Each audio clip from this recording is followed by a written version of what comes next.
Hello everyone and welcome back to the Brightworks, where I'm recording this on Halloween Day, so we're going to keep it light and we're going to keep it quick with a little bit of a 1v1. So today, without further ado, our Red Cortex Commander spawning with a Jack-o'-lantern upon the dome, and going to be playing as the entirety of the red team today, a commander that goes by the name of Stephen Loki, apparently part of the BDI clan as well. Alright, very good. On the other side of the map, the blue commander here, I know I'm rushing a little bit, but hopefully you guys don't mind. The blue commander here is the Cortex Com, going to be going into some vehicles. Now, 1v1. Let's go ahead and talk about 1v1. Hades Pond is the name of the map, at least I believe it is. Yeah, Hades Pond 1v1. It's a map that definitely encourages vehicle play. A lot of this map is very friendly to vehicles. All of these flatlands right here, all through up and around in these areas, as well as these southern lowlands, are going to all be very, very vehicle friendly. Means, of course, the vehicles is a very easy decision to go for, but that as well, combined with the fact that there's just massive deposits of metal within really easy reach right here of both of these commanders. So, one thing that the bot lab affords you, of course, is a slightly cheaper constructor. It means, of course, that when you go into those constructors, it's a little bit easier to build a few more of them, and you can get your eco expanded out a little bit quicker, but obviously there's only so fast that you can expand in the early game, so sometimes it's not really worth it. You have to get a lot of value to these early constructors to make that difference up between how cost-effective the vehicles are versus how quickly you can expand your eco with the bots. The other benefit, of course, to the bots is that they're quite mobile. There's a couple places here where I think bots are the only place, or the only ones that can go. I think these little mountains right here, I'm pretty sure, 99% sure only bots can travel on up to this hillside right here. Does mean that, say for instance, there are certain circumstances where tanks might be chasing you and hiding up on this hillside is viable. Not all the time, but sometimes that's a possibility, and it's good to be aware of. It also means, of course, you have the grunts, which are quite mobile, right? They're just fast. They're very quick, and relative to incisors, they're not the fastest thing in the world, but they definitely, you can produce so many of them and put them on so many parts of the map that even if one or two of them gets hunted down, you can have 5 more in the enemy's backline. Doominator going for a couple of these, incisor light tank, the Armada, or the Cortex Blitz, if you will. Gonna be going for quite a few of them. This is a, oh gosh, I'm forgetting the name of the commander. Amateur caster hours, for real. This is a professional player's build that was essentially refined to a T and has now hit the masses in the 1v1 ladder at the very least. Essentially a build that revolves around getting enough energy production to pump out as many of these incisor as possible. Looks like 85-ish energy production is going to be what Doominator goes for, but it's certainly up in the air as far as what's exactly 100% efficient. Now, you can see Stephen Loki also going for a nice little eco expansion here. You can see going for these constructors, sending them out to build the metal extractors, and just taking them naked, right? Just going for the metal extractors without any LLTs, without any exploiters, just trying to get the mexes up and running as fast as possible so that we can have 3 times as many units on the field as the vehicle commander. Doominator, in direct contrast to that, instead going for mass unit production first and foremost, and then eventually transitioning into mexes.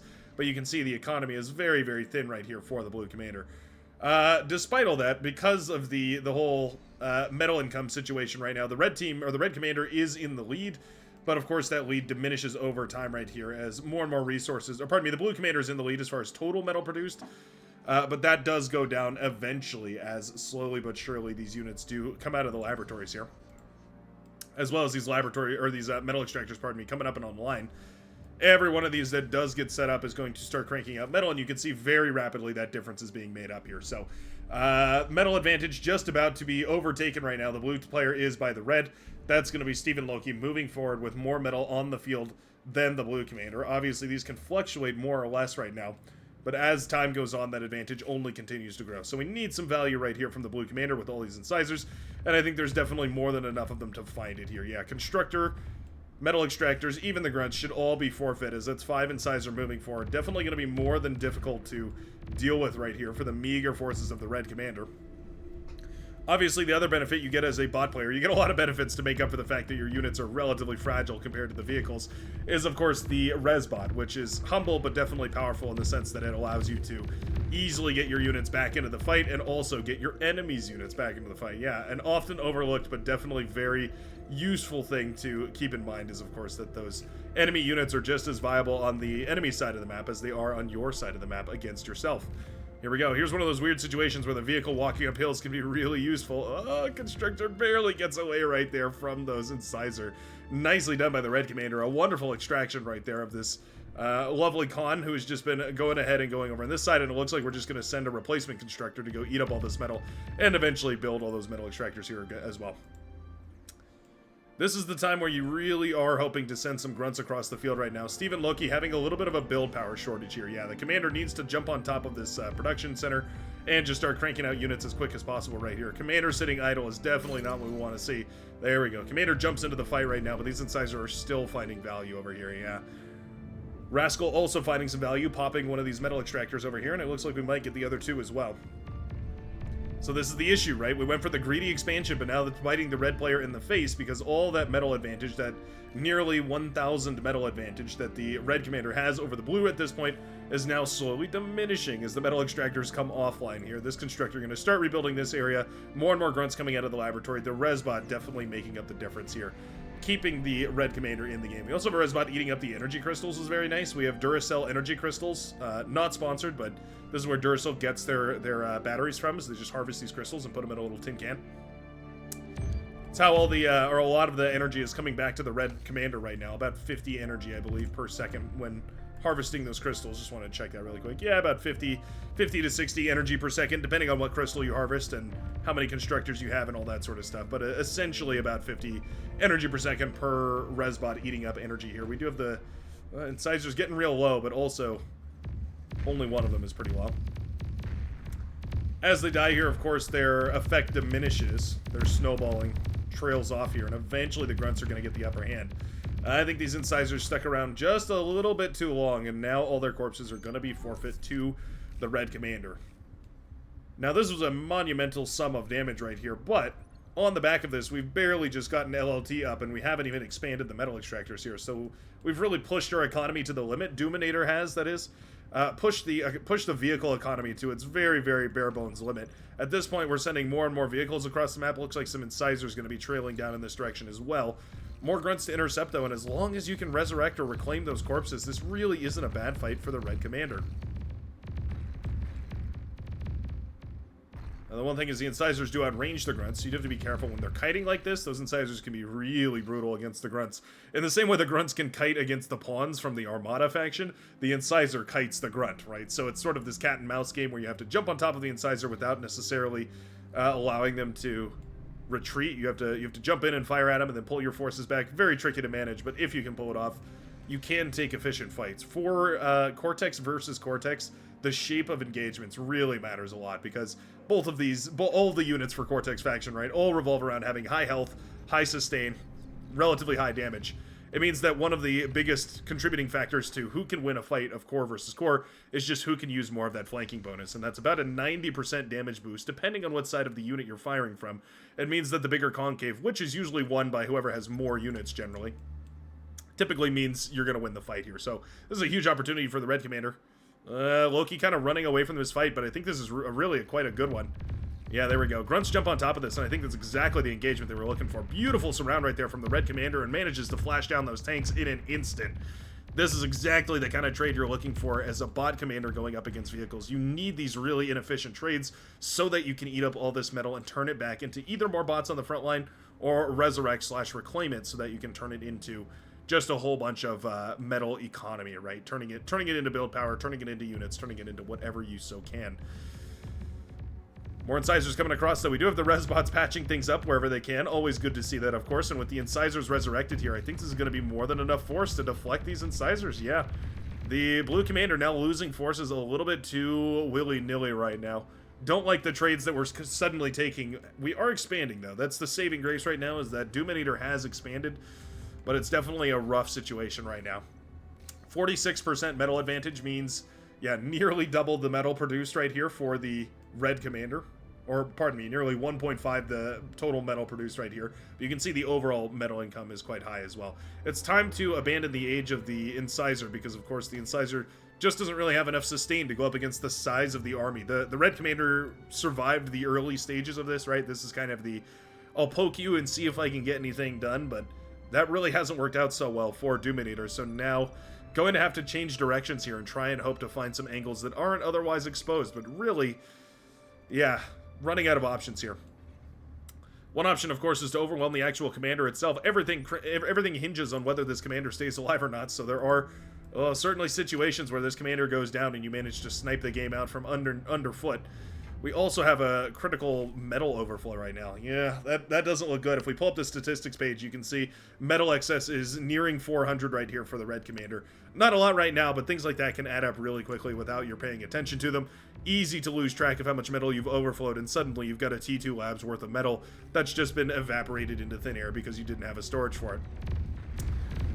We cut now to the grunt run by in the main base, but actually nicely deflected right here by Doominator. Yeah, cleaning that up very nicely. The LLT, the metal extractor, all of it very low health, but at the end of the day, it does stay alive. You know what they say, the only HP that matters is the last one. And Incisor over here, meanwhile, doing a wonderful job of blasting its way through this front line here, killing, I believe, a couple of... Oh, actually, Constructors survived. Okay, so this is mostly... Oh. Well, we ran out of APM, so this Incisor is going to get a kill here. It should have been shut down right there. Unfortunate for the Red Commander, ran out of APM to fix that issue. Not the end of the world. Of course, you can send a Constructor over here to rebuild these, but downed metal extractor time always hurts. Resbots to resurrect mexes is probably the most efficient way of dealing with that. LLT here not going to be sufficient. At this point, I would start considering putting down medium laser turrets even. Just those Twin Guard are pretty good against the Incisors. Nothing's going to be perfect from the Cortex kit. Beamer turrets work exceptionally against them. All said and done, though, this is just a overwhelming force. We're going to need to answer. Second run by force also on its way right here. The Red Commander Steven moving a couple of these units forward. We have resurrected Incisors and a whole bunch of grunts all on the queue. Yeah, these Incisors are in the base, though, and that's really what you're aiming for. In a game of bar, you're trying to kill your enemy's wallet, not necessarily their units. And, oh, that E-converter right next to the wind turbines hurts my soul. That is a brutal hit right there to the energy economy for the Red Commander, and we're looking like we're not quite done here either. The thugs are now firing away into the distance, and the nice thing about that is, of course, they can fire over a lot of these buildings, unlike the laser cannon-wielding grunts that have to fire a line of sight with their cannons. Thugs can hurl their projectiles across the battlefield in a, yeah, much more, what's the term for that? A much more projectile fashion. Yeah, okay. Incisors on the high ground, make it all the way up this hill and manage to eventually blast down the metal extractors here. Eventually going to be cleaned up as well as the Incisors on this side of the map. But, yeah, that's a lot of damage. That's the kind of damage we're looking for. Army value right here for the Blue Commander, about 25% greater than the Red Commander. So what that means to me is that we're just more focused on production. Damage value is a little bit higher for the Red Commander, though. That means that these fights have been relatively efficient. Or, sorry, that's defensive value. Pardon me. Oh, okay, yeah, damage value is down here, and that's 46% in favor of the Blue Commander. So these attacks have been paying off. 46% damage versus 38% metal advantage means that that difference is actually a little bit less than you'd think. It's about 11% of an advantage for the Blue Commander. Obviously, these statistics all mean different things and can be taken with differently sized grains of salt, but to say the very least, it's been efficient raiding right now from the Blue Commander. And you know what? The Incisors are still finding work. I thought we might be out of the era of the Incisor, but it seems like we are still finding quite a lot of use for them. Dogs up barking in the background. Trick-or-treaters abound. Yeah, I'm a little worried about this commander on the front line. We definitely have enough forces here for the Blue Commander that if we manage to get a jump on the commander, definitely a worst-case scenario here for the Red Commander. But if it so happened, there could definitely be an issue. I like what Doominator is doing. This is definitely a safer approach here, just using the commander to build tidal generators. Tidal speed is quite abysmal on this map, but at the very least it's something. And it means you're going to continually scale your energy production, which is something that the Red Commander has been struggling with this entire time. Solar panels coming up in mass. I think it's time to start throwing down some advanced solars, but we also have to clean up our lines, right? Make sure that Twin Guards are set up where we need them. Make sure that these Incisor attacks can be stopped. My goodness. The Incisor run-bys have really done a monumental job dealing damage across the map here against the Red Commander, keeping the APM on defense and sparing none for the offense right now. Despite having a much larger eco presence on the map right here, the Red Commander hasn't really been able to use it because every single point of metal has been spent on the defense. And here we go again. Incisors moving into the backline. We have the Resbots now trying to resurrect an army to defend here. The thugs are quite good, of course, against these Incisors, just point for point, but of course they also don't have the movement speed. It means that they struggle a little bit once the Incisors actually move along to catch them and clear them out. So that's definitely an issue that the Red Commander is running into. Yeah, I like this transition here. We're going to go for some tanks. I think this is probably a worthwhile transition because, of course, once you get into those vehicles with the upscaled economy of the bot start, you can really pivot into a very, very decent composition. At this point, though, the Blue Commander has really brought themselves back. In fact, producing 17% more metal per second from all the metal extractors set up over here. All said and done, that 36 open skill difference apparently making all the difference in this game, as the APM seems to be distributed a little bit more aggressively right here from Dominator. I love to see it. I think aggression across the map is super important, and these raids are, I mean, little as they are, they definitely are doing a lot of work over time, and you can see the longer that these metal extractors have stayed down, the more and more value that the blue commander is managing to get out of them. And here we go again. Incisors managing to pop metal extractors, taking down solar panels. All this is expensive, right? But it's even more expensive because it takes so long to rebuild. Losing the sheer 150-ish metal per solar panel. Really nothing compared to the several hundred metal you lose in metal production from all of those dearly beloved metal extractors. The construction turrets here trying to disassemble these tanks on a molecular level. Finally pulling them apart, but my goodness, this eco is in shambles right now for the red commander. We need to see some sort of aggression right about now, otherwise things are going to start to look really, really rough. So many exposed lanes here as well. We do have the constructor moving forward on the southern side. When expanding this far forward, oftentimes a good move to just throw down an exploiter every once in a while, especially in clusters of 3. Just making one of those an exploiter, typically best practice, just so that you know that it's going to be defended against the light run-bys, right? Even medium run-bys to an extent here. You can see this exploiter doing phenomenally against the dual thug push right now. Although, granted, those were not really focused on the exploiter, the actual threat here. And the twin guard cleaning it up quite nicely. Now the thugs are marching forward, or trying to at the very least.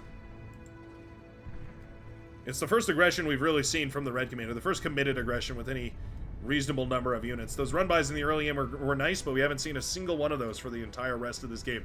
Obviously, with spectator vision, it's very easy to see how... Hold on, I'm going to slow this game down. It's very easy to see how the red commander could take some of these forces, send them around this path, and wipe out basically the entire blue economy. But if we switch to the actual red vision, you can see they're not even aware of the fact that there's these metal extractors over here. This radar tower is unable to see past this hillside. Its cone of vision is basically like this, so it can't even see all the metal extractors over here. It means that the red commander is essentially unaware of the fact that they have a huge run-by opportunity. Now, ironic as I say that is we see hounds, or hundreds and hundreds of swarms of grunts moving forward. Big old vehicle clash over here as well. Looks like the brutes will be enough to defend for now. These grunts are going to do lovely work, though. Yeah, queued all over the place here to try and sweep across the metal extractors, and wow. Just like that, I think I called it. The grunts moving forward at this point to eradicate any of these metal extractors that have been set up by the blue commander. Well, isn't that just grand?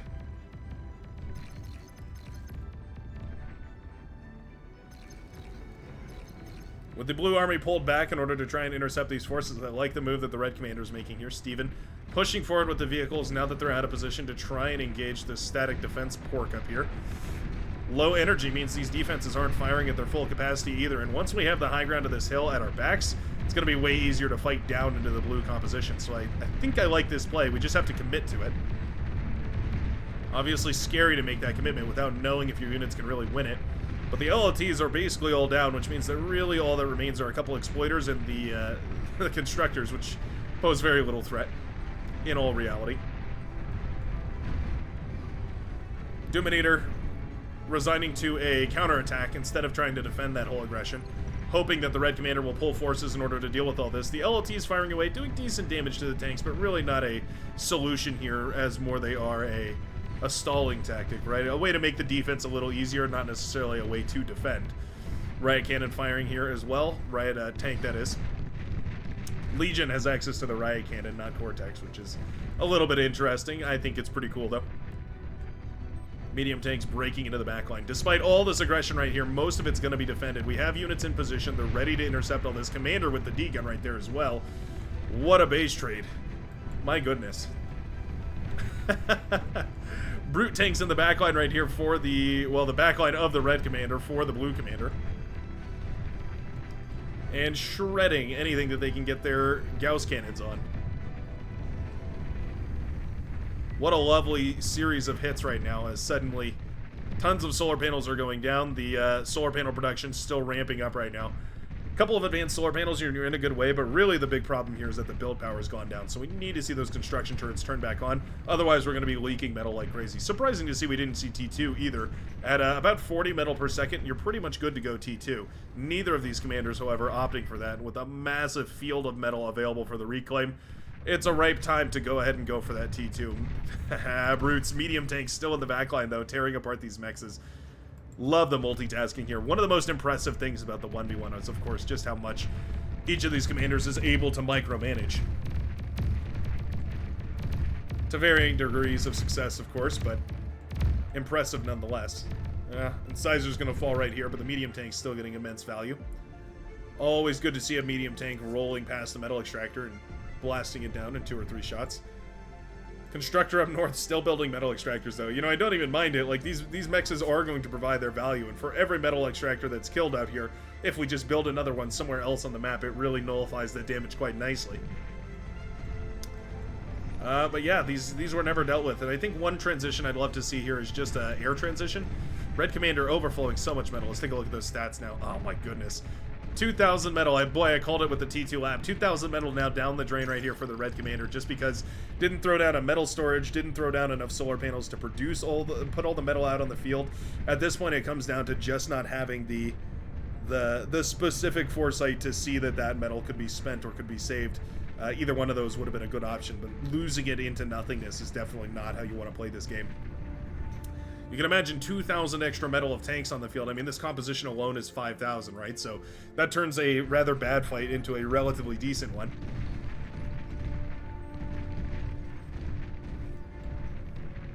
Tanks finally cleaned up, but so many metal extractors down. We're just going for pure exploiters at this point, too, which is kind of funny. They're 240 metal apiece, so 5 times the cost of a regular mechs. But obviously, very, very effective for what they do. And they pay themselves back eventually, right? They're still a metal extractor after all, so they generate revenue. A worthwhile investment, if I would say so myself. Riot Tank's here to try and impulse these brutes from moving too far too fast. But really, there's only one Riot Tank there, so not much you can do. Yeah, the brutes in the backline and the incisors tearing all this down. HLT's starting the base, but that really does feel like a desperation play. No energy scaling, really the death of the Red Commander here. Without really any proper way to defend themselves, suddenly this base has become the subject of a massive invasion of blue scale. There go more facilities falling here. The radar tower going down as the brutes and incisors continue pushing forward.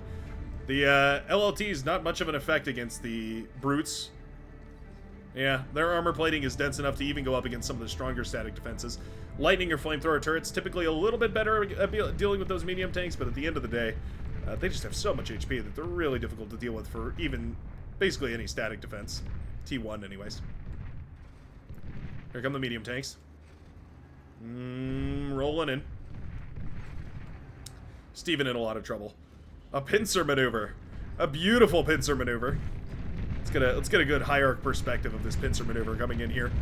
Brutes rolling in from the northeast and from the southwest, sandwiching the static defense and all the solar panels that were thrown out in desperation by the Red Commander, and obliterating that front line of static defenses, showcasing just how devastating those brutes can really be against some of the cheapest static defense you can buy.